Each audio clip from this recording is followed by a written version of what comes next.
Ecclésiaste chapitre 3.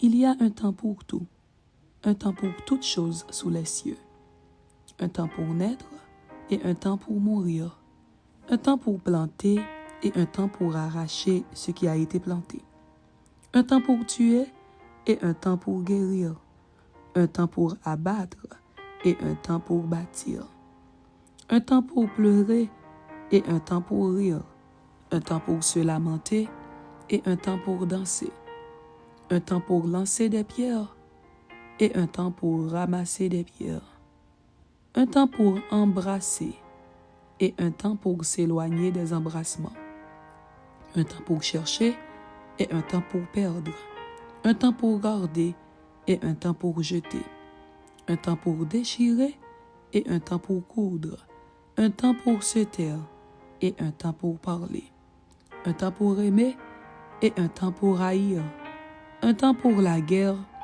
et un temps pour la paix. Quel avantage celui qui travaille retire-t-il de sa peine?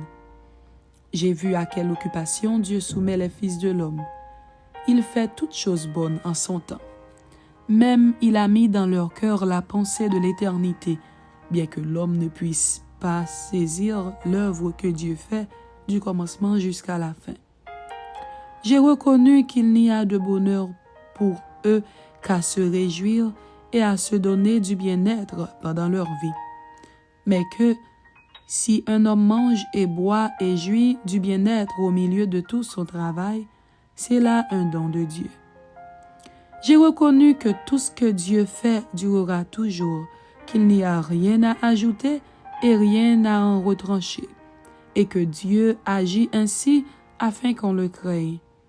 Ce qui est a déjà été, et ce qui sera a déjà été, et Dieu ramène ce qui est passé.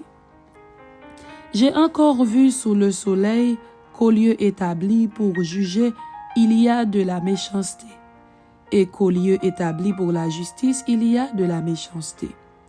J'ai dit en mon cœur, Dieu jugera le juste et le méchant, car il y a là un temps pour toutes choses et pour toute œuvre. J'ai dit en mon cœur, au sujet des fils de l'homme, que Dieu les éprouverait et qu'eux-mêmes verraient qu'ils ne sont que des bêtes. Car le sort des fils de l'homme et celui de la bête sont pour eux un même sort. Comme meurt l'un, ainsi meurt l'autre. Ils ont tous un même souffle, et la supériorité de l'homme sur la bête est nulle, car tout est vanité. Tout va dans un même lieu, tout a été fait de la poussière, et tout retourne à la poussière. Qui sait si le souffle des fils de l'homme monte en haut, et si le souffle de la bête descend en bas dans la terre? J'ai vu qu'il n'y a rien de mieux pour l'homme que de se réjouir de ses œuvres. C'est là sa part. Car qui le fera jouir de ce qui sera après lui?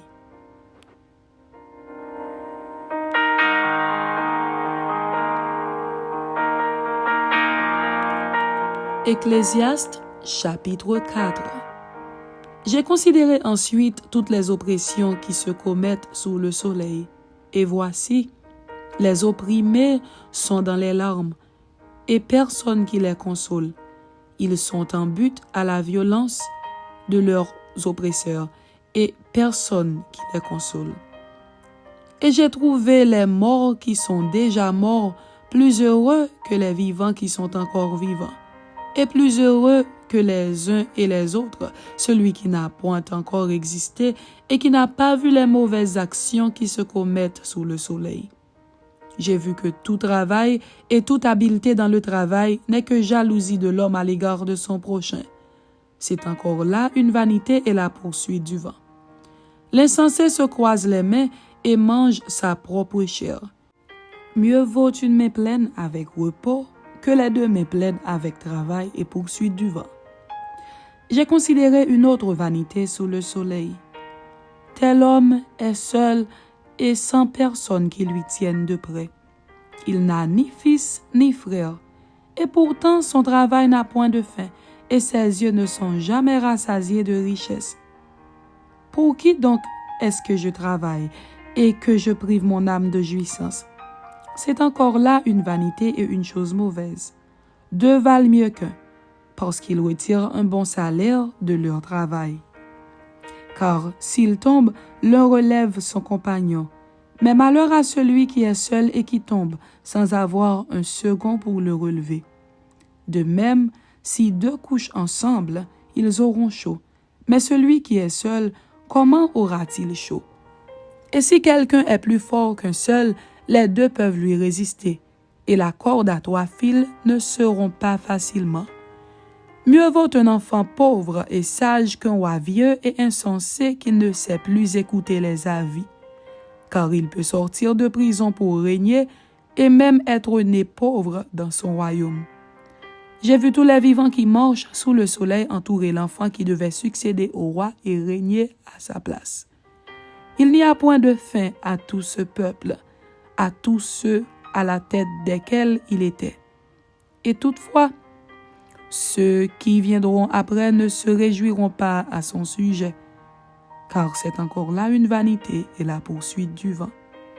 Prends garde à ton pied lorsque tu entres dans la maison de Dieu. Approche-toi pour écouter plutôt que pour offrir le sacrifice des insensés, car ils ne savent pas qu'ils font mal. Amen. C'était Ecclésiaste chapitre 3 et Ecclésiaste chapitre 4. Que Dieu vous bénisse. Amen.